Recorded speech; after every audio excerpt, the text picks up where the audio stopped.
Hello guys, how are you? Today we're going to read this information that we have in the page 59 in the book of senior. The topic or the reading is taxi ride, okay? So you have to go to the page 59 and check this reading, this conversation about taxi ride. What is this about? Check it, analyze it, read it, and then you can say what is the reading about. This is related to a person that takes a taxi. This person wants to go to a restaurant, to some interesting places because this person is a tourist. So this is the information that you have. Analyze it, check it, and then you have to answer these questions that are based in this reading. Okay, so what are we going to learn? Well, only reading comprehension. Okay, now I have some information, some vocabulary that we have in the book. As you can see, I have some things. I have phrasal verb, I have idiom, I have verb, and I have cognate.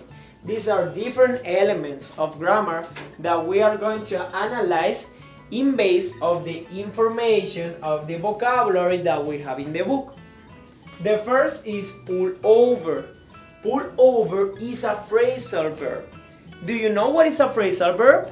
No. Okay, I will explain you. A phrasal verb is a verb plus a preposition. In this case, can you identify what is the verb and what is the preposition? What is the verb here? Is when you open the door, when it about my body? No, yes. no. Well, yes. The meaning of this verb is pull, is like this. This is the action that you do, pull. Oh. But you have a preposition. The preposition is over. Do you remember the preposition over? What is the usage? Is a thing up for the other thing. Yes, sure. For example, I have something here. The book is over the notebook, yes? But this is not the real meaning. This is not the literal meaning when you have a phrasal verb. In this case, pull over means when you stop a taxi and the taxi takes you, okay, to go to a place, an interesting place like a museum, like a restaurant, etc.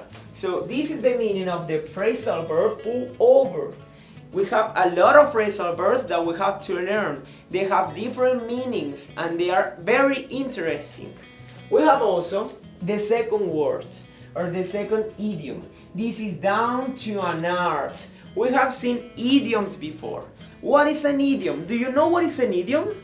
No. Okay, an idiom is an expression that is used in United States, in the American people, with the English language in order to express something, okay? So, down to an art. What do you understand by this? What is down? Is when I down. Down, right? Yes. Art? Art was a paint, painter, pictures, Yes, a picture, for example, art. But this is not the literal meaning. This is not the real meaning. The real meaning of this idiom is when you learn something very well. I have an example for you. The teacher knows English down to an art. You, as a student, you speak English down to an art. Okay? So remember the meaning of this idiom is learn something very well. Okay? So the next word that we have is cruise. What do you understand by cruise? I don't know. Well, cruise is only a verb, yes? A normal verb. Cruise, the meaning of cruise is to drive at a moderate speed. For example, if I cruise around the city, yes, this is an example of cruise. So I'm driving at a moderate speed. You can cruise around the city with your friends. Then we have another word. This is very easy. I think that you know the meaning, yes or not? Yes. What is fantastic? Is something not really? Is that something amazing? Yes, so you know the word in Spanish. You know what is the meaning of fantastic, yes? Yes. So fantastic is an adjective. What is the meaning of that? Well, the fantastic book, the fantastic movie, the fantastic teacher, for example. But this also is a cognate. Do you remember what is a cognate? Don't remember. Okay, well, you have a topic of cognates, so you will be learning more about this.